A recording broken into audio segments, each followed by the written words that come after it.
Hello everyone. आज हम कोविड-19 management system के लैब सैंपल टेस्टर की लॉगिन देखेंगे। इसमें कैसे काम करना है, सारे प्रोसेस को बताया जाएगा। यहाँ पे आपको यूज़र आईडी और पासवर्ड दी जाएगी, उससे आपको लॉगिन करना है। यूज़र आईडी पासवर्ड डालकर लॉगिन करेंगे। आपको पहला स्क्रीन जो खुलेगा वो सैंपल्स टेस्टिंग का होगा। यहाँ पे आपको सैंपल्स सेलेक्ट करने हैं जिनकी टेस्टिंग करनी है। आपको कलेक्शन सेंटर सेलेक्ट कीजिए। डिस्ट्रिक्ट सेलेक्ट करने के बाद जिस कलेक्शन सेंटर की टेस्टिंग करनी है आपको सैंपल टाइप क्लिक कीजिए। ऑटोमेटिक रिकॉर्ड्स नीचे आ जाएंगे। जितने भी सैंपल्स हैं आपको चेकबॉक्स दिया गया है जिससे आप सेलेक्ट कर सकते हैं किन किन सैंपल को आपको स्टार्ट करना है। आरटीपीसीआर के यहाँ 2 को मैंने सेलेक्ट करके क्लब कर दिया।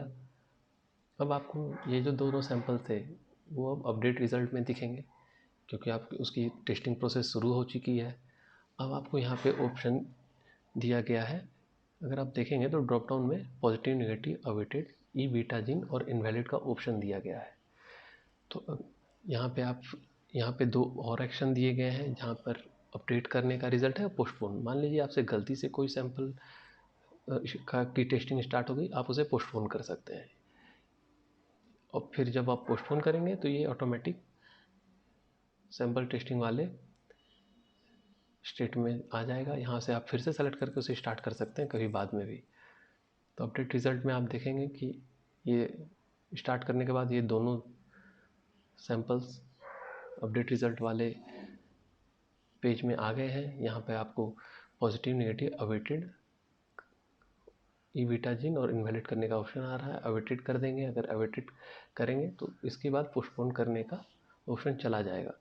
अवेटेड का मतलब ये है कि आपने टेस्टिंग शुरू कर दी है और वो रिज़ल्ट अभी फाइनल रिज़ल्ट नहीं आया, नेगेटिव, पॉजिटिव, जिन बीटा, और या फिर कोई कंक्लूसिव रिज़ल्ट नहीं आ पाया, आपने स्टार्ट कर दी टेस्टिंग, तो अवेटेड डालकर छोड़ देंगे उसे। और फिर जब रिज़ल्ट आ जाएगी उसे पॉजिटिव, नेगेटिव, इनवैलिड या ई जिन बीटा पॉजिटिव कर सकते हैं। यहाँ जैसे मैंने पॉजिटिव करके इसे अपडेट रिज़ल्ट पे क्लिक कर दिया, ये पूछेगा सबमिट द रिज़ल्ट, ओके करेंगे, सबमिट हो जाएगा। फिर दूसरे वाले सैंपल के लिए हम लोग ई जिन बीटा पॉजिटिव कर देते हैं अभी।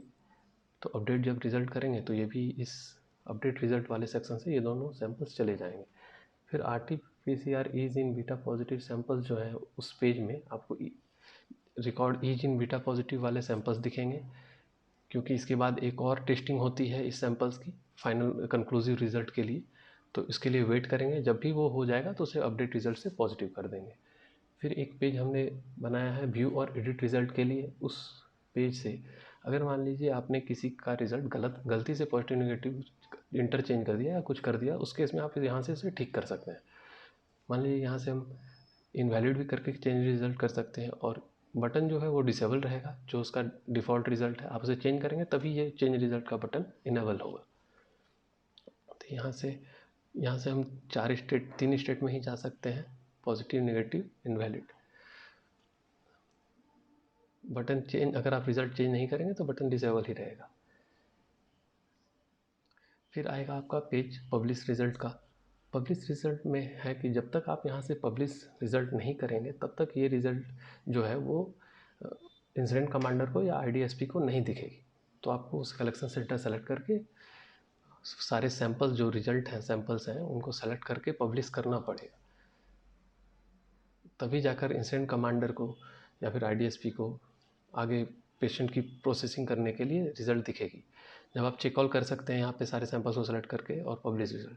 जैसे ही आप पब्लिश रिज़ल्ट कर देंगे तो लैब सैंपल टेस्टर के लॉगिन से वो रिज़ल्ट्स पब्लिश हो जाएगी माइक्रोबायोलॉजिस्ट के लॉगिन से। और अब ये आईडीएसपी और इंसिडेंट कमांडर को उस पेशेंट का रिज़ल्ट को प्रोसेस करने के लिए, फर्दर हॉस्पिटल एलोकेट करने के लिए या कॉन्टैक्ट ट्रेसिंग के लिए यूज़ किया जाएगा। और आरटीपीसीआर ई जिन बीटा पॉजिटिव सैंपल जब एक और इसके बाद जो टेस्टिंग होती है, अगर वो टेस्टिंग में पॉजिटिव, नेगेटिव या इनवैलिड निकलेगा तो उस केस में वो करके आप इसे अपडेट कर सकते हैं। तो लैब सैंपल टेस्टर का ये काम है।